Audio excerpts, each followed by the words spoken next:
தேவனுடைய குமாரனாகிய கர்த்தராகிய இயேசு சொல்கிறார், நானே வழியும் சத்தியமும் ஜீவனுமாய் இருக்கிறேன் என்று. என்னாலே அல்லாமல் யாரும் பிதாவினிடம் வருவதில்லை. அதனால் செல்லுங்கள், உலகம் முழுவதும் சென்று பூமியின் தொலைதூர பகுதிகளில் இருக்கும் ஒவ்வொருவருக்கும் சுவிசேஷத்தை போதியுங்கள் என்று சொல்கிறார். தொடுதலில் டாக்டர் சார்ல்ஸ் ஸ்டான்லியின் போதனை ஊழியம். அடுத்ததாக தொடுதல் ஊழியங்களில் விசுவாசியின் பள்ளத்தாக்கு அனுபவங்கள். இந்த செய்திக்கான வார்த்தை அநேகமாக நம்முடைய முழு வேதத்திலும் மிகவும் பரிச்சயமான வசனமாக இருக்கலாம். சொல்லப்போனால் நான் சிறிய வயதில் பள்ளியில் படிக்கும்போது இந்த வசனத்தை எல்லோரும் மனப்பாடம் செய்தது ஞாபகம் இருக்கிறது. பொதுவாக இந்த வசனம் ஒவ்வொரு இறுதி சடங்கிலும் சில சமயங்களில் மிகவும் மோசமாக வியாதியில் படுத்திருக்கிறவரின் படுக்கையில் வாசித்திருப்பதை கேட்டிருப்பீர்கள். பயங்கரமான தருணங்களில் போர்க்களத்தில் பயத்தால் தங்களுடைய பையிலிருந்து சங்கீதங்கள் அடங்கிய சிறிய புதிய ஏற்பாட்டை வெளியில் எடுத்து தைரியமும் தேவ பிரசனமும் தேவை என்பதால் படிக்கத் தொடங்கியவர்களின் கதைகளை நம்மில் அநேகர் படித்திருப்போம் என்று நம்புகிறேன். கர்த்தர் என் மெய்ப்பராயிருக்கிறார், நான் தாழ்ச்சியடையேன். வேதத்தை 23ஆம் சங்கீதத்திற்கு திருப்பிக் கொள்ளுங்கள். இந்த சங்கீதத்தை வாசித்து இதில் இருக்கும் ஒரு குறிப்பிட்ட வார்த்தையில் கவனம் செலுத்த விரும்புகிறேன். விசுவாசியின் பள்ளத்தாக்கு அனுபவங்கள் என்பது இந்த செய்தியின் தலைப்பு. விசுவாசியின் பள்ளத்தாக்கு அனுபவங்கள். இதை ஒரே பதிப்பிலிருந்து நாம் எல்லோரும் எழுந்து நின்று ஒரே குரலாக சத்தமாக வாசிக்கலாம். ஆனால் நம்மிடம் பலவித பதிப்பு இருப்பதனால் இது அநேகமாக அர்த்தமுள்ளதாக இருக்காது. இப்பொழுது வசனம் 1 தொடங்கி நாம் வாசிக்கலாம். கர்த்தர் என் மேய்ப்பராயிருக்கிறார், நான் தாழ்ச்சி அடையேன். அவர் என்னை புல்லுள்ள இடங்களில் மேய்த்து அமர்ந்த தண்ணீர்கள் அண்டையில் என்னை கொண்டு போய் விடுகிறார். அவர் என் ஆத்துமாவை தேற்றி தம்முடைய நாமத்தின் நிமித்தம் என்னை நீதியின் பாதைகளில் நடத்துகிறார். நான் மரண இருளின் பள்ளத்தாக்கிலே நடந்தாலும் பொல்லாப்புக்கு பயப்படேன். தேவரீர் என்னோட கூட இருக்கிறீர், உமது கோலும் உமது தடியும் என்னை தேற்றும். என் சத்துருக்களுக்கு முன்பாக நீர் எனக்கு ஒரு பந்தியை ஆயத்தப்படுத்தி என் தலையை எண்ணெயால் அபிஷேகம் பண்ணுகிறீர். என் பாத்திரம் நிரம்பி வழிகிறது. என் ஜீவனுள்ள நாளெல்லாம் நன்மையும் கிருபையும் என்னை தொடரும். நான் கர்த்தருடைய வீட்டிலே நீடித்த நாட்களாய் நிலைத்திருப்பேன். இந்த குறிப்பிட்ட சங்கீதத்தில் 4வது வசனத்தை பற்றி சிந்திக்கும் போது விரும்பினால் 4வது வசனத்தில் அவர் இந்த 4வது வசனத்தில் என்ன சொல்கிறார் என்பதை கவனியுங்கள். நான் மரண இருளின் பள்ளத்தாக்கிலே நடந்தாலும் பொல்லாப்புக்கு பயப்படேன். தேவரீர் என்னோட கூட இருக்கிறீர், உமது கோலும் உமது தடியும் என்னை தேற்றும். பெரும்பாலும் வேதனை, கஷ்டம், சோதனை, துன்பம், வலி மிகுந்த காலங்களின் அறிகுறிகளை, அடையாளங்களை வேதாகம பள்ளத்தாக்குகளில் பார்க்கலாம். இந்த வசனத்தை இந்த தலைப்பின் பின்னணியில் நான் பார்க்க விரும்புகிறேன். விசுவாசியின் பள்ளத்தாக்கு அனுபவங்கள். 3 விஷயங்களை பிரதானமாக சொல்ல விரும்புகிறேன். முதலாவது இதுதான், ஒவ்வொரு விசுவாசியின் வாழ்க்கையிலும் பள்ளத்தாக்கு அனுபவங்கள் தவிர்க்க முடியாதவை. ஆகவே ஒவ்வொரு விசுவாசியும் தவிர்க்க முடியாமல் கஷ்டமான காலங்களை கடந்து போவார்கள். இதற்கு உதாரணமாக பணம் காரணமாக இருக்கலாம், குடும்பம், ஆரோக்கியம் காரணமாக இருக்கலாம், ஒருவருடைய தொழில் இல்லை என்றால் முற்றிலும் வேறு ஏதாவது இதற்கு தொடர்புடையதாக இருக்கலாம். எந்த பள்ளத்தாக்கையும் சந்திக்காமல் இந்த வாழ்க்கையை கடந்து போக வழியே இல்லை. அதற்கான காரணங்களில் ஒன்று அந்த பள்ளத்தாக்கு அனுபவங்களின் முடிவு. அதை சிறிது நேரம் கழித்து நாம் பேசுவோம். நீங்களும் நானும் பாவமும் துன்மார்க்கமும் நிறைந்த உலகத்தில் வாழ்ந்து கொண்டிருக்கிறோம். அதாவது நீதியின் வல்லமை மற்றும் தீய சக்தி என்று 2 காரியங்கள் இருக்கிறது. இவை ஒன்றுக்கொன்று மாறாக இருக்கிறவை. அதுபோல பல சமயங்களில் அந்த பள்ளத்தாக்கு அனுபவங்களுக்குள், அதாவது இருளின் தருணங்களுக்குள் நம்மை தள்ளும் சம்பவங்களும் சூழ்நிலைகளும் வாழ்க்கையில் வரும். ஆகவே இங்கே ஆராய விரும்பும் விஷயங்களில் ஒன்று, இதற்கு காரணங்களான நாம் ஏன் பள்ளத்தாக்கு அனுபவங்களுக்குள் போகிறோம் என்பதுதான். இன்று காலை நீங்கள் புத்திசாலியாக இருந்து பென்சிலையும் சில காகிதங்களையும் எடுத்து எழுதி கொண்டால் இதை தவறவே மாட்டீர்கள். இன்று நீங்கள் இங்கே உட்கார்ந்து கொண்டு அப்படியானால் நான் ஒருபோதும் அதை சந்தித்ததில்லை என்று சொல்வீர்கள் என்றால் உங்களுக்கு நான் சொல்ல விரும்புகிறேன், ஆயத்தமாகுங்கள். பள்ளத்தாக்கோடு தொடர்பு இல்லாமல் மலை உச்சியில் நடக்க முடியாது. ஆகையால் நம் வாழ்வில் பள்ளத்தாக்குகள் உண்டாகும். அவை பல்வேறு காரணங்களுக்காக இருக்கும். ஆகவே முதலில் இந்த கடினமான சோதனையான காலங்களை ஏன் மிகவும் வேதனையோடு இதயத்தை உலுக்கி நம்ப முடியாத அளவிற்கு கடந்து போக வேண்டும் என்பதை குறித்து பேசலாம். சரி, இதுவும் அதுவும் அதற்கு ஒரு காரணம். மேய்ப்பனிடமிருந்து ஆடுகள் அலைந்து திரிவதும் ஒரு காரணம்.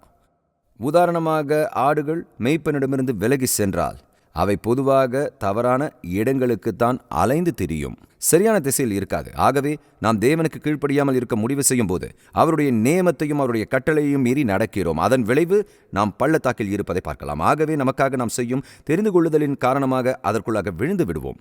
நாம் ஒரு பள்ளத்தாக்கு அனுபவத்தில் முடிவடைவதற்கான 2வது காரணம் மற்றவர்களின் செயல்கள் அல்லது வேறு ஒருவரின் செயல்கள். எடுத்துக்காட்டாக இந்த வாரம் ஒரு நண்பர் என்னிடம் சொன்னார். அவர் தனது தொழிலை குறித்து என்னிடம் பேசினார். தனது தொழிலில் உண்மையாக இருந்திருக்கிறார். அவருடைய குறிப்பிட்ட துறையில் மிகவும் மதிக்கப்பட்டு ஒரு நல்ல வேலையை செய்திருக்கிறார். அவரது விசுவாசத்தின் காரணமாக அவர் எப்படி எதை செய்ய முடியும், எதை செய்ய முடியாது என்று உணர்வது குறித்த அறிக்கையை கொடுக்க வேண்டும் என்று நிர்பந்திக்கப்பட்டு எந்த எச்சரிக்கையும் கொடுக்காமல் திடீரென பணி நீக்கம் செய்திருக்கிறார்கள். ஆக திடீரென்று அவர் இப்படி ஒரு பள்ளத்தாக்கில் தன்னை காண்கிறார். அவருக்கு குடும்பம் இருக்கிறது, வேலை இல்லை, வருமானம் இல்லை. ஆகவே இப்படி பிறருடைய முடிவுகளாலும் செயல்களாலும் பள்ளத்தாக்கு நமக்கும் ஏற்படுகிறது. பிறகு நாம் பள்ளத்தாக்கில் இருக்க மூன்றாவது காரணம் அது இதுதான். மேய்ப்பனானவர் நம்மை பள்ளத்தாக்கிலும் வழி நடத்துவார். இந்த பள்ளத்தாக்கான சூழ்நிலைகளுக்கு நம்மை அழைத்து செல்வது எப்போதும் நமது செயல்களோ அல்லது மற்றவர்களின் செயல்களோ இல்லை. அது நமக்கான தேவனுடைய நோக்கத்தின் தருணங்களாகவும் இருக்கும். அதன் விளைவாக நமக்கான அவருடைய நோக்கத்தை நிறைவேற்ற அவர் நம்மை அவரது திசையில் அவர் விரும்பும் வழியில் வழிநடத்தக்கூடும். உதாரணமாக இதை கவனியுங்கள். மேடையின் இந்த பக்கத்திலிருந்து மறுபுறம் போக எனக்கு 2 வழிகள் இருப்பது போன்றது. நம்மில் பெரும்பாலோர் வாழ்க்கையை இப்படித்தான் வாழ விரும்புகிறோம். நாம் சிரமத்தை கண்டால் நாம் செய்ய விரும்புவது வலி, காயங்கள், துன்பங்கள், சோதனைகள், துயரங்கள், நிராகரிப்பு ஆகியவற்றை கடந்து நடக்கத்தான் விரும்புவோம். இது ஒரு அணுகுமுறை. ஒரு கட்டத்தில் இந்த வழியிலும் நடக்க நேரிடலாம். இருந்தாலும் அவர் நம்மை வழிநடத்தும் போது எப்போதும் அவர் என்ன செய்கிறார்? வேதம் அவரை நல்ல மேய்ப்பன் என்று குறிப்பிடுகிறது. அந்த வழியில் நம்மை வழிநடத்த முடியும் என்பது அவருக்கு தெரியும். அது அவருக்கு பிரச்சனை இல்லை. அதை சுற்றி செல்ல பாதை இருக்கிறது என்பது தெரியும். ஆனால் கவனியுங்கள், அவர் மனதில் என்ன இருக்கிறது என்றால் நம் வாழ்க்கைக்கான நோக்கம். அந்த நோக்கம் மிக தெளிவாக இருப்பதனால், அந்த இலக்கு அவருக்கு தெளிவாக இருப்பதனால் அவர் தேர்ந்தெடுக்கிறார். தேவன் அவருடைய கிருபையிலும் நன்மையிலும் அன்பிலும் நம்மை சுலபமான வழியில் அழைத்து செல்லாமல் நாம் இதுவரை அனுபவித்திராத பாடுகள், கஷ்டங்கள், சோதனைகள், வலிகள், வேதனைகள், கடுமையான துன்பங்களின் பள்ளத்தாக்கிற்குள் நம்மை அழைத்து செல்ல தெரிந்து கொள்கிறார். இந்த பாடுகளை அனுபவிக்கும் போது சில நேரங்களில் அது ஆழமான இருளின் மோசமான பள்ளத்தாக்காக மாறிவிடுகிறது. அவர் சொன்னதை கவனியுங்கள். மரணம், பயம், பொல்லாப்பு, இருளின் பள்ளத்தாக்கு என்று சொல்கிறார். இந்த காரியங்கள் பள்ளத்தாக்கில் நமக்கு ஏற்படும் சிரமங்கள் சிலவற்றை சுட்டி காட்டுகிறது. தேவன் அவருடைய ஞானத்தில் தாம் விரும்பும் இலக்கை அடைய மிகப்பெரிய சிரமத்தின் பாதையில் நம்மை கொண்டு செல்ல விரும்புவதால் சில நேரங்களில் அந்த பள்ளத்தாக்கிற்குள் விழுந்து கிடக்கிறோம். ஆகவே அவர் இங்கே சொல்லும்போது, அதாவது நாம் மரண இருளின் பள்ளத்தாக்கில் நடந்தாலும் என்ன நடந்தாலும், இந்த வசனத்தில் அவர் என்ன சொல்கிறார் என்பதை நினைவில் வைக்க விரும்புகிறேன். இங்கே 2 விஷயங்களை கவனித்தீர்களானால், சில சமயங்களில் தேவன் சொல்வது அவர் சொல்லாததும் அவர் சொல்வதைப் போலவே வல்லமையாக இருக்கும். இந்த வசனத்தை ஆராயுங்கள். அவர் சொல்வது இது அல்ல, நான் பள்ளத்தாக்கு வழியாக நடந்தாலும் என்று சொல்லவில்லை. அப்படி நடக்க முடிந்தாலும் இல்லை, நான் நடந்தாலும். ஏனென்றால் நண்பர்களே, அது தவிர்க்க முடியாது. பள்ளத்தாக்கு அனுபவங்கள் ஒவ்வொருவர் வாழ்க்கையிலும் முற்றிலும் தவிர்க்க முடியாததாக இருக்கிறது. அவர் சொல்லாத வேறு ஒன்றை கவனியுங்கள். நான் பள்ளத்தாக்கின் வழியாய் ஓடி துரிதமாய் ஓடி என்று அவர் சொல்லவில்லை. அதை கடப்பதற்கென்று வழி இருக்கிறது. நாம் அவற்றை விரைவாக கடந்து போக விரும்புகிறோம். உண்மையை சொல்லப்போனால் ஒரு கண்ணை மூடிக்கொண்டு அதில் விரைவாக ஓட விரும்புகிறோம். எதையும் கேட்காமல், எதையும் பார்க்காமல், எதையும் உணர விரும்பாமல் போக விரும்புகிறோம். கடந்து போக உதவி செய்யும் ஆண்டவரே என்னை இதை கடந்து போக உதவி செய்யும். ஆனால் அதற்கு அவர் என்ன சொல்வார் தெரியுமா?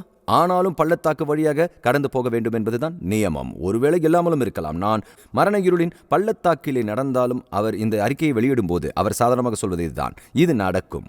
அவைகளிடமிருந்து தப்பிக்க வேறு வழியே இல்லை. சில நேரங்களில் முயற்சி செய்கிறோம், வழி கிடைக்காது. நான் மரண இருளின் பள்ளத்தாக்கிலே நடந்தாலும் பொல்லாப்புக்கு பயப்படேன், தேவரீர் என்னோட கூட இருக்கிறீர், உமது கோலும் உமது தடியும் என்னை தேற்றும்.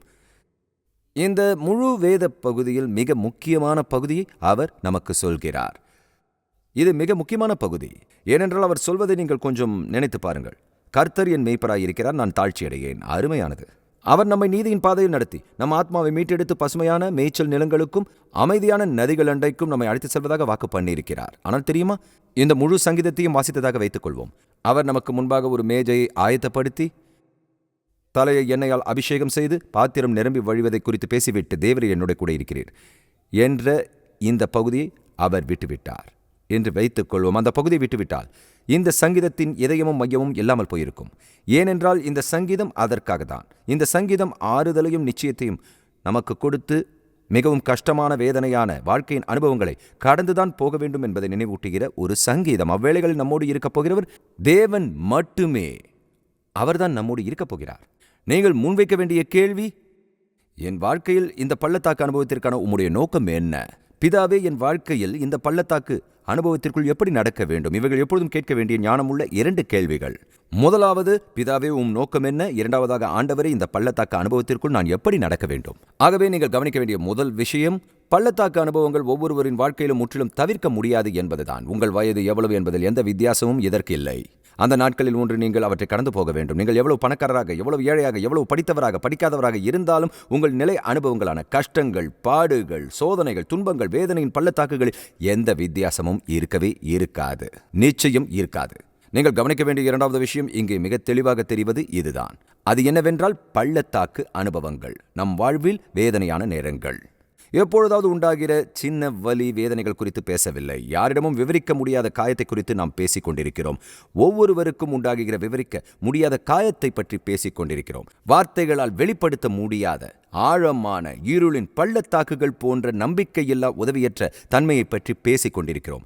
அதிலேயும் தேவன் நம்மை வழிநடத்துவார். சிறிது துன்பத்தை விட அனுபவிக்கிற அதிகமான துயரத்தின் அளவை பற்றி நாம் பேசுகிறோம். ஒரு ஆழமான அளவு பதற்றம். உங்கள் சரீரம் முழுவதும் நீங்கள் அதை உணர முடியும். உங்கள் முழு உடலிலும் அதை உணர முடியும். அதேபோல் உங்கள் உணர்வு மற்றும் உங்களுடைய ஆவி, உங்களுக்குள் இருக்கும் எல்லாம் சோதனைக்கு உட்படுத்தப்படும். உங்கள் உள்ளார்ந்த சுயம், ஆவி, உங்களின் ஆழமான பகுதியின் மீது ஒருவிதமான அற்புதமான படையெடுப்பு இருப்பது போல் தோன்றும். நீங்கள் அழும்போது உங்கள் கண்களிலிருந்து அழாமல் உங்கள் ஆத்மாவிலிருந்து ஆழமாக உள்ளே இருந்து நீங்கள் அழுவீர்கள். பள்ளத்தாக்கில் சில நடைகளில் விவரிக்க முடியாத வேதனைகள் இருக்கும். இப்பொழுது இந்த இடத்தில் நான் உங்களோடு பகிர்ந்து கொள்ள விரும்புவது மிக மிக முக்கியமானது. நான் உங்களிடம் அடிக்கடி சொல்வதை கேட்டிருப்பீர்கள். நீங்கள் ஆலயத்திற்கு 35, 45, 50 நிமிடங்கள் பிரசங்கத்தை கேட்கப் போகிறீர்கள் என்றால், இங்கே உட்கார்ந்து இவ்வளவு நேரத்தை செலவு செய்வது முட்டாள்தனம் என்று நினைத்தால், பிரசங்கத்தை கேட்கும் நேரத்தில் உங்களோடு எடுத்து செல்ல எதுவும் இல்லாமல் போய்விடும்.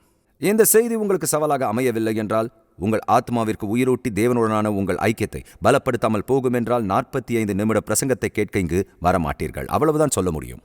ஆனால் இப்பொழுது இதை எடுத்து சென்றாலும் இல்லாவிட்டாலும் அது வேறு விஷயம். அதனால் தான் சொல்கிறேன், ஒரு செய்தியை கேட்பது மதிப்புக்குரியதாக இருந்தால் அது உங்கள் வாழ்க்கையோடு தொடர்பு கொண்ட செய்தியின் பகுதிகள் அல்லது வேறொருவருக்கு தொடர்பு கொண்டதாகவோ அல்லது உங்களுக்கே தேவைப்படலாம் என்று நினைக்கும் ஒன்றை எழுதுவது மதிப்பிற்குரியது. ஒரு உதாரணம் தருகிறேன். பள்ளத்தாக்கு ஏன் பயத்தின் மையமாக இருக்கிறது தெரியுமா? இதற்கு காரணம் பள்ளத்தாக்கில் ஜனங்கள் பயப்படுவதும் அதிலே அவர்கள் அனைத்தையும் இழப்பதும் தான் காரணம். அடிப்படையில் வேதாகம இறையியல் புரிதல் இல்லாமல் இந்த ஆழமான இருளின் பள்ளத்தாக்கு அனுபவங்களுக்குள் அவர்கள் நடப்பதும் காரணம். தங்களின் கிறிஸ்துவ அனுபவங்கள் அனைத்தையும் கூடவே மிகைப்படுத்துவதும் உணர்ச்சியிலே ஆண்டவரை துதிப்பதும் தான். அவரை உணர்ந்தால் அவர் இருப்பார், உணர முடியாவிட்டால் அவர் இருக்க மாட்டார். இதற்கும் அதற்கும் தேவனுக்கு நன்றி செலுத்துகிறோம். தேவனை மகிமைப்படுத்துகிறேன். அவரை ஆராதிப்பதிலும் துதி செய்வதிலும் எனக்கு நம்பிக்கை இருக்கிறது. உண்மையில் நான் அதை செய்கிறேன். ஆனால் என் நண்பர்களே, உங்கள் கிறிஸ்துவ வாழ்க்கை ஒரு உணர்ச்சி பொருளாக மட்டுமே இருந்தால், நீங்கள் பிரசங்கங்களை கேட்டுவிட்டு எதையாவது நினைவில் வைத்துக்கொண்டு நம்பிக்கையில் விலகி சென்றால், ஒருவேளை குழப்பத்தில் அந்த செய்திகள் நன்றாக உணர வைக்குமா என்றால் அவை இல்லை. சவால் செய்யாமல் உங்கள் மனதை வளப்படுத்தாது, உங்கள் மனதை சவாலுக்கு உட்படுத்தாது, சிந்திக்க வைக்கும். அந்த சத்தியத்தை நீங்களே பயன்படுத்த விரும்புவீர்கள். அவைகளை எழுதுவதற்கு நேரத்தை நீங்கள் எடுத்துக்கொள்வீர்கள். அவைகளை வாழ்க்கையில் அபியாசப்படுத்தவும், வாழ்க்கையில் அந்த அனுபவங்களை தேடவும், அதன் நியமங்களை பயன்படுத்தவும் உங்களுக்கு அது உதவும். உங்களுக்கு என்னால் சொல்ல முடியும், பள்ளத்தாக்கு அனுபவத்தின் மூலம் உங்களால் வாழ அடிப்படை இறையியல் இல்லாத போது பயம் ஏற்படும். ஒன்றை கண்டுபிடிக்க உலகத்தை நோக்கும்போது பயம் ஏற்படும். கவனியுங்கள், என்ன செய்வீர்கள் என்றால், அநேகமாக ஞானமில்லாத தெய்வ பக்தியற்ற ஆலோசனையை கேட்க நேரிடலாம். அது உங்கள் பள்ளத்தாக்கை ஆழப்படுத்தி அதன் வழியாக உங்கள் பயணத்தை நீட்டிக்கத்தான் செய்யும். அதுதான் உங்களுக்கு நடக்கும். அதனால்தான் கொள்கைகளை வகுத்துக் கொள்வது மிகவும் முக்கியமாக இருக்கிறது. ஒவ்வொருவரின் வாழ்க்கையிலும் இந்த அனுபவங்கள் ஏன் தவிர்க்க முடியாதவை, ஏன் பள்ளத்தாக்குகளில் விழுகிறோம், விழும்போது எப்படி நடந்து கொள்கிறோம், எப்படி நடந்து கொள்ளக்கூடாது என்ற முக்கியத்துவம் வாய்ந்த விஷயங்களை எழுதி வைத்துக் கொள்ளுங்கள். நீங்கள் செய்யக்கூடிய புத்திசாலித்தனமான விஷயம் என்னவென்றால், இந்த புத்தகத்தை திறந்து வசனங்களை வாசித்து தியானித்து புத்தகத்துடன் ஒன்றியிருந்து தேவ ஊழியர்களின் போதனைகளை கேட்பதுதான் சிறந்த செயல். நீங்கள் சத்தியங்களை எழுதி அவற்றை நீங்கள் உள்வாங்க வேண்டும். மற்றவர்களின் வாழ்க்கையில் அவை எப்படி பயன்படுத்த வேண்டும் என்பதை கவனிக்க வேண்டும். அவர்கள் வாழ்க்கையில் கீழ்ப்படியாமையின் விளைவுகளை கவனிக்க வேண்டும். நீங்கள் பள்ளத்தாக்கிற்குள் வரும்போது ஒவ்வொரு அடியிலும் உங்கள் கையை பிடித்திருக்கும் கர்த்தராகிய இயேசு கிறிஸ்துவை உங்களுக்கு நினைவூட்டும் வகையில் அவைகள் உங்களை நிலைநிறுத்தும். எல்லாவற்றிற்கும் மேலாக அவர் சொன்னது ஞாபகம் இருக்கிறதா? நாம் நினைவில் கொள்ள வேண்டும் என்று அவர் விரும்புகிற விஷயங்களை நம் நினைவுக்கு கொண்டு வருவதற்காக நீங்களும் நானும் நம்முடைய கிறிஸ்துவின் அடைக்கு மிகவும் கடினமான சோதனையான காலங்களில் நம்மை நிலைநிறுத்தி உறுதியோடு நிச்சயத்தோடு நம்மை நங்கூரமிட்டு அந்த அடிப்படை சத்தியம் நம் உள்ளத்தில் கிரை செய்வதற்கே அவர் பரிசுத்த ஆவியை அனுப்பினார். இந்த பள்ளத்தாக்கு அனுபவங்களில் இங்கே கவனிக்க வேண்டிய மூன்றாவது விஷயம் முதலாவது, அவை முற்றிலும் அவசியமானவை என்று ஆரம்பத்திலிருந்தே சொல்லி வருகிறோம். அவைகள் நம் வாழ்வில் தாக்கத்தை ஏற்படுத்தும், அவை தவிர்க்க முடியாதவை. இரண்டாவதாக, அவை வேதனையானவை. மூன்றாவதாக, அவை நன்மை கொடுப்பவை. பள்ளத்தாக்கு அனுபவங்கள் நம் வாழ்வில் நன்மையை கொண்டு வரும். இப்போது அவை லாபகரமாக இருப்பதால் எந்த வேதனையும் இருக்காது என்று அர்த்தமல்ல. ஆமாம், நிச்சயமாக காயம் ஏற்படும். அவை லாபகரமாக இருந்தாலும் கூட அதன் துன்பம், வேதனையின் அளவு ஒரே மாதிரியாகத்தான் இருக்கும். ஆனால் அவை 2 காரணங்களுக்காக லாபத்தை ஈட்டும். முதலாவதாக, அவை நமக்கு கண்டுபிடிப்பின் காலகட்டங்கள். என்ன கண்டுகொள்வோம்? இதை கவனமாக கேளுங்கள். மலையின் உச்சியில் கொஞ்சமும் கற்றுக்கொள்ளாததை பள்ளத்தாக்கில் தேவனை குறித்து அதிகம் கற்றுக்கொள்வோம். நீங்களும் நானும் தேவனை குறித்த விஷயங்களை, தேவனின் அம்சங்களை, தேவனின் வழிமுறைகளை இருளின் மிகவும் ஆபத்தான, வேதனையான பள்ளத்தாக்கு சூழ்நிலைகளில் நாம் அதை கற்றுக்கொள்வோம். அவைகளை மலையின் உச்சியிலிருந்து கூட நம்மால் பார்க்க முடியாது. அதுதான் வாழ்க்கை. அதுதான் வாழ்க்கையாக இருக்கிறது. மலை உச்சியில் தேவன் தம்மை வெளிப்படுத்தாத விதத்தில் பள்ளத்தாக்கில் தன்னை வெளிப்படுத்துவார். ஆக நாம் தேவ தரிசனத்தை காண்போம். சாதாரணமாக அவரை உணராத விதத்தில் அவர் நமக்கு தரிசனமாவார். அது மட்டுமல்லாமல், தேவனை குறித்து நாம் என்ன கண்டுகொள்வோம் என்று நினைக்கும் போது நாம் நெருக்கத்திலும் அமைதியான உணர்வை கற்றுக்கொள்வோம். அமர்ந்த தண்ணீர்கள் அண்டையில் வழிநடத்துவதாக நமக்கு வாக்கு பண்ணியிருக்கிறார். நான் சொல்வதை கவனமாக கேளுங்கள். உங்கள் பள்ளத்தாக்கு அனுபவத்தின் ஆழமான, இருளின் வேதனையான தருணத்தில் நீங்கள் தேவகுமாரனோடு கைகோர்த்து மட்டுமே அனுபவிக்கக்கூடிய ஒரு மிகப்பெரிய, விவரிக்க முடியாத, சொல்ல முடியாத அமைதி, இளைப்பாறுதல், சமாதானம், நம்பிக்கை மற்றும் விசுவாசம் ஏற்படுவதை பார்க்கலாம். கர்த்தர் என் மேய்ப்பராய் இருக்கிறார், நான் தாழ்ச்சி அடையேன். இருளின் ஆழமான, வேதனை நிறைந்த நடை உங்கள் அனுபவத்தின் ஒரு பகுதியாக இருந்தாலும் அமைதி, சமாதானம், நிம்மதி இருக்கும். அவர் இங்கே அதில் ஒன்றை கண்டுகொள்வோம் என்று சொல்கிறார். தேவனை பற்றி மட்டுமல்ல, நம்மை குறித்தும் நமக்கு இது வெளிப்படுத்தும். தேவனை குறித்து உணர நிறைய விஷயங்கள் இருக்கிறது. இருந்தாலும் நம்மை குறித்து ஒன்றை கண்டுகொள்வோம். கவனியுங்கள். வீட்டில் அல்லது ஆலயத்தில் இருக்கும் போதும், எல்லாம் உங்கள் இஷ்டப்படி நடக்கும் போதும் நான் தேவனை நம்புகிறேன் என்று சொல்வது மிகவும் சுலபம். ஆமாம், உண்மையாகவே நான் நம்புகிறேன். இயேசுவை நம்பி பற்றிக் கொண்டேன். மாட்சியமையான மீட்பை பெற்றேன். ஹல்லேலூயா. பேராச்சரியம் மீண்டேன். நான் இந்த பாடல்கள் அனைத்தையும் நம்புகிறேன், முழுவதுமாக நம்புகிறேன். சரி, பரவாயில்லை. உங்களிடம் ஒன்று கேட்கிறேன். வேதனை தாக்கும் போது, நம்பிக்கையற்ற தன்மை அதிகமாக இருக்கும்போது நீங்கள் எதை விசுவாசிக்கிறீர்கள்? இருளின் ஆழமான பள்ளத்தாக்கு அனுபவங்களில் நாம் நம்மை குறித்து ஒன்றை கற்றுக்கொள்கிறோம். நமது உண்மையான தைரியத்தின் அளவை கற்றுக்கொள்கிறோம். நம்பிக்கையின் அளவை அறிந்து கொள்கிறோம். விசுவாசம் எவ்வளவு வலிமையானது என்பதை அறிந்து கொள்கிறோம். நம்முடைய சுய தோற்றம் அவரால், இல்லை என்றால் வேறொருவரால் அல்லது மற்றவர்களின் கருத்துக்களால் வடிவமைக்கப்பட்டதா என்பதை கற்றுக்கொள்கிறோம். நாம் நமது உண்மையான சுயத்தை புரிந்து கொள்கிறோம். உண்மையில் சகித்துக் கொள்ள முடியுமா இல்லையா என்பதை கற்றுக்கொள்கிறோம். நம்மை முற்றிலும் உதவியற்றவர்களாக ஆக்கி தேவனை நம்புவதை தவிர வேறு வழியில்லாத சூழ்நிலைகளை நாம் அனுபவிக்கும் போது நமக்குள் இருக்கும் உண்மையான குணம் என்ன என்பதை அறிந்து கொள்கிறோம். நாம் யார் என்பதற்கான புதிய அம்சங்களை நாம் கற்றுக்கொள்கிறோம். ஒருவேளை அந்த விஷயங்கள் சிலவற்றில் அடிக்கடி தற்பெருமை கொள்ளலாம். திடீரென்று வேதனை மிக அதிகமாகும் போது தற்பெருமை பேசுவது நின்று போவதை பார்க்கலாம். அதனால் என்ன உணர்வோம் என்றால், வாழ்க்கையில் நமது உண்மையான மதிப்புகள் என்ன என்பதை உணர்வோம். வாழ்க்கையின் உண்மையான முன்னுரிமைகள் என்ன என்பதை கண்டு உணர்வோம். பிறகு என்ன நடக்கும்? இதை நீங்கள் கவனமாக கேட்க வேண்டும். இது மிகவும் முக்கியம். கவனியுங்கள். துக்கத்தின் ஆழமான, இருளின் பள்ளத்தாக்குகளில் இது போன்ற அற்புதமான கண்டுபிடிப்புகளை ஏன் கண்டுகொள்ள வேண்டும் என்றால், அதற்கு இதுதான் காரணம். ஏனென்றால் வாழ்க்கையில் வேறு எதுவும் முக்கியமில்லாத அளவிற்கு துன்பத்தை தீவிரப்படுத்தும் வழி தேவனிடத்தில் உண்டு. அது மிகவும் வேதனையானது. இது முற்றிலும் எதுவும் முக்கியமில்லை என்று ஆகிவிடும். எதுவும் முக்கியமில்லை. வாழ்க்கையில் எது நடந்தாலும் முக்கியமில்லை. நாம் ஒட்டிக்கொண்டிருக்கும், நம்மிடையே ஒட்டிக்கொண்டிருக்கும், நாம் சார்ந்திருக்கும் அனைத்தையும் நம்மிடமிருந்து விலக்கி விடுவார். அதை மிகவும் வேதனையான முறையில் செய்து விடுவார். எல்லா வலிகளையும் நான் தேவன் மீது சுமத்தவில்லை. நான் சொல்வதெல்லாம் அவர் தொடங்குகிற சில விஷயங்களை பற்றி. அவர் அவைகளை அனுமதித்தாலும் தொடங்கினாலும் அது எந்த மாற்றத்தையும் ஏற்படுத்தாது. நான் உங்களுக்கு சொல்கிறேன் நண்பர்களே, பள்ளத்தாக்கு அனுபவம் ஏற்படும். ஏனென்றால் தேவன் தம்முடைய பிள்ளைகளை பற்றிக் கொள்ளவோ, சார்ந்திருக்கவோ, சூழ்ந்திருக்கவோ, ஊற வைக்கவோ, முழுமையாக அதில் மூழ்கடிக்கவோ அல்லது விஷயங்கள் அவர்கள் வாழ்க்கையில் வேதனையாக மாற்றவோ அனுமதிப்பதில்லை. அவர் எதையும் அனுமதிப்பதில்லை. அதனால் அவர் என்ன செய்கிறார்? வாழ்வில் ஆதிக்க நிலையை அச்சுறுத்துகிற அனைத்தையும் இழுத்து சரி செய்ய அவர் நம்மை பள்ளத்தாக்கு அனுபவத்திற்குள் தள்ளுகிறார். சில சமயங்களில் இவைகளை நாம் தேவனுக்கு சவாலாக கூட நினைக்க மாட்டோம். ஆனால் கவனியுங்கள், இதை புரிந்து கொள்வது கஷ்டம். நாம் அவரை தவிர வேறு எதிலும் சாய்ந்து கொள்ளக்கூடாது. தன்னை மட்டுமே சார்ந்திருக்க வேண்டும் என்று விரும்புகிறார். நாம் தேவனுடைய குமாரர்கள், குமாரத்திகள். பள்ளத்தாக்கு அனுபவங்கள் வழியாக பயணம் செய்து அவரை மட்டுமே சார்ந்திருக்க கற்றுக்கொள்ள வேண்டும். அதனால் அவர் என்ன செய்கிறார்? தன்னை தவிர தனித்துவமான வேறு அனைத்தையும் அவர் நீக்கி போடுகிறார். இது நமக்கு பயங்கரமானதும் சவாலானதுமானது என்றாலும் கடைசியில் என்னாகும் தெரியுமா? அது தேவனை மகிமைப்படுத்தும். ஏனென்றால் அது நம்மை அவரிடமே நிச்சயமாக கொண்டு சேர்க்கும். நம்மை பற்றி வேறு எந்த வழியிலும் கற்றுக்கொள்ளாத விஷயங்களை இதில் கற்றுக்கொள்வோம். அதனால் அவர் தம்மை சார்ந்திருக்கும் உணர்வுக்கு கொண்டு வருகிறார். அதனால்தான் அந்த வேதனையான காலகட்டத்தை நாம் கடந்து வரும்போது அவர் மட்டுமே, அவரை தவிர வேறு எதுவும் இல்லை என்பதை நாம் உணர்ந்து கொள்ள செய்யும். பிறகு என்ன நடக்கும்? பள்ளத்தாக்கில் கூட பரிசுத்தமுள்ள ஆவி மன அமைதியையும் சமாதானத்தையும் கொண்டு வரும். ஆகவே இதில் நாம் கண்டுபிடிக்க வேண்டியது இருக்கிறது. தேவனை பற்றிய கண்டுபிடிப்புகள், நம்மை பற்றிய கண்டுபிடிப்புகள் மற்றும் நம் வாழ்க்கையில் தேவனுடைய நோக்கம் பற்றிய கண்டுபிடிப்புகள். உதாரணமாக, நம்மில் சிலருக்கு வாழ்க்கையில் தேவனுடைய நோக்கம் என்னவென்று தெரியும், சிலருக்கு தெரியாது. இந்த ஐக்கியத்திற்குள் வந்த எத்தனை இளைஞர்கள் ஜார்ஜியா டெக் மாணவர்கள் பள்ளிக்கு வந்திருக்கிறார்கள் என்பது எனக்கு சுவாரஸ்யமாக இருக்கிறது. அவர்களின் வழியில் பெற்றோர்கள் விட்டுவிடுகிறார்கள். அவர்கள் பொறியாளர்களாகவும் நிர்வாகிகளாகவும் இருக்கிறார்கள். நீங்கள் சொல்லுகிற விதமாக பிறகு அவர்களின் வாழ்க்கையில் ஒன்று நடந்து சரிவில் அவை பள்ளத்தாக்கிற்குள் தள்ளப்படும் போது என்ன நடக்கும்? பள்ளத்தாக்கில் அவர்களின் வாழ்க்கையில் என்ன நடந்தாலும் தேவன் அவர்களை எல்லாவற்றிலிருந்தும் விடுவிக்க தொடங்குவாரானால் அதை தேர்ந்தெடுக்கும் பள்ளத்தாக்காக இருக்காது. எடுத்துக்காட்டாக, தேவனுக்கு அவசியமாக இருக்கும் அல்லது தொடங்கும் ஒரு பள்ளத்தாக்காக அது இருக்காது. ஆனால் அது ஒரு பள்ளத்தாக்கு.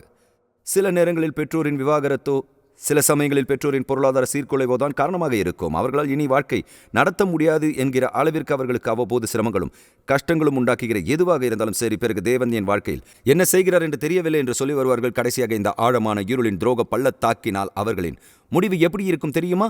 தேவன் என்னை பிரசங்கிக்க அழைத்தார். அவருக்கு விரோதமாக இருந்து வெளியே போய் அதற்கு பதிலாக நிறைய பணம் சம்பாதித்து மிஷினரிகளுக்கு நிறைய பண உதவி செய்யலாம் என்று தேவனிடம் சொன்னேன். அது பிசாசின் போய், ஆண்டவரே, நான் மிஷினரிகளுக்கும் மிஷினரி பணிகளுக்கும் நிறைய பண உதவி செய்து நீர் எனக்கு லட்சக்கணக்கான டாலர்களை சம்பாதிப்பதற்கு உதவி செய்தால் அனைத்தையும் உமக்கே தந்து விடுகிறேன் என்று சொல்வார்கள். நான் உங்களுக்கு சொல்லுகிறேன், இதுவரை சொன்னவர்கள் எல்லாம் கோடிக்கணக்கில் சம்பாதித்து தேவனுக்கு கொடுத்திருந்தால் நம்மிடம் பணம் புழங்கிக் கொண்டே இருக்கும். ஆனால் அது உண்மையல்ல. அதனால் என்ன செய்வதென்று யோசிக்க வேண்டியிருந்திருக்கும். இளைஞர்களில் எத்தனை பேர் இன்று ஊழியத்தில் மிஷினரிகளாக சேவை செய்கிறார்கள் தெரியுமா? ஏனென்றால் தேவன் அவர்களை பள்ளத்தாக்கில் அனுப்பியதால் அது பள்ளத்தாக்காக இருந்து அவர் எல்லாவற்றிலிருந்தும் எல்லா நம்பிக்கையையும் அகற்றி அவர்களின் கவனத்தை ஈர்க்கிறவர். அவர்கள், ஹோ, நீர் என்னை இப்படித்தான் இருக்க அழைத்தீரா ஆண்டவரே? ஆமாம், எனக்கு அது தெளிவாக தெரிகிறது என்று சொல்லலாம். சில சமயங்களில் அந்த பள்ளத்தாக்கு அனுபவத்தில் அவர் உங்கள் வாழ்க்கையில் தனது நோக்கத்தை உறுதிப்படுத்துவார். என்ன நடக்கும் என்றால், தேவன் உங்களை வளப்படுத்தி, ஆழப்படுத்தி, பலப்படுத்தி நீங்கள் செய்து கொண்டிருக்கும் செயலில் பலன் அளிக்கவும் செய்கிறார். ஆனால் இன்னொன்றையும் சொல்கிறேன், அதை சற்று நன்றாக கவனியுங்கள். இது கண்டுபிடிப்பைப் போலவே ஆயத்தமாகும் காலகட்டம். இப்போது ஆயத்தமாவது சுலபம் அல்ல. இதை மனதில் வையுங்கள். அவர் நம்மை பள்ளத்தாக்கில் வைக்கிறார் என்றால் தேவன் அப்பொழுது ஒருபோதும் செவிமடுக்கிறதில்லை. அவர் மனதில் ஒரு நோக்கத்தை வைத்திருந்தால் ஒழிய பள்ளத்தாக்கின் வழியாக செல்ல அவர் நம்மை அனுமதிப்பதில்லை. அந்த பள்ளத்தாக்கின் மறுபுறம் தேவனுக்கு ஒரு வேலை இருக்கிறது, ஒரு நோக்கம் இருக்கிறது. அவரிடம் ஒரு திட்டம் இருக்கிறது. அந்த திட்டம் நம்மை பள்ளத்தாக்கில் அனுப்புவது. பள்ளத்தாக்கு ஒரு இலக்கு அல்ல, அதை சுற்றி நடக்க, அதுவும் பள்ளத்தாக்கு வழியாக நடக்க. நான் மரண இருளின் பள்ளத்தாக்கிலே நடந்தாலும் பொல்லாப்புக்கு பயப்படேன். அவர் மனதில் ஒரு நோக்கம் உண்டு. ஆகவே அவர் பள்ளத்தாக்கில் என்ன செய்வார்?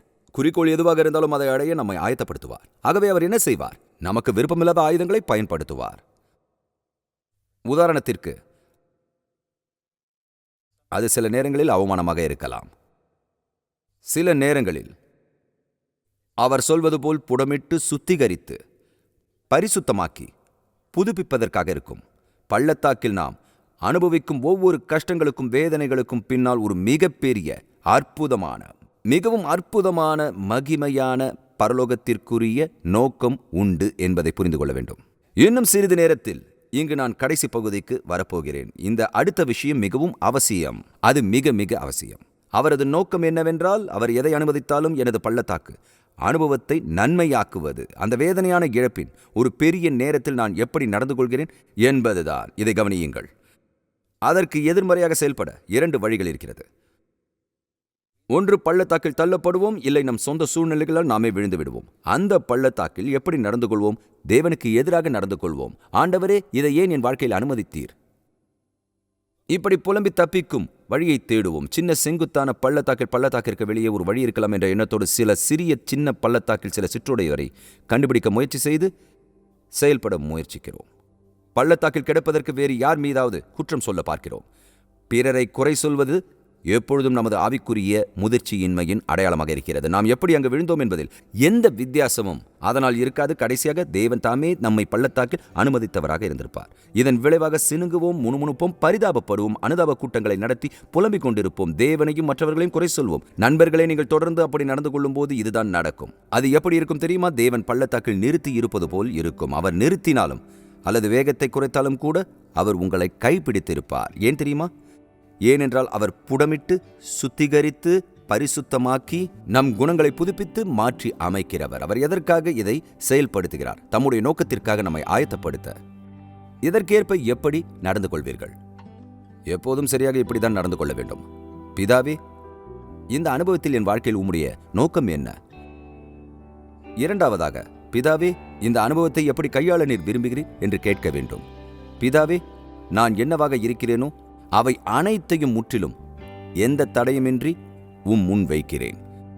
நான் உமக்கு மட்டுமே சொந்தம். நான்காவதாக, பிதாவே, என்னிடம் இருக்கும் அனைத்தும் உமக்கே சொந்தம். என் கரங்களை உமக்கு முன்பாக விரிக்கிறேன். எல்லாவற்றையும் எடுத்துக்கொள்ளும். எல்லாம் உம்முடையது.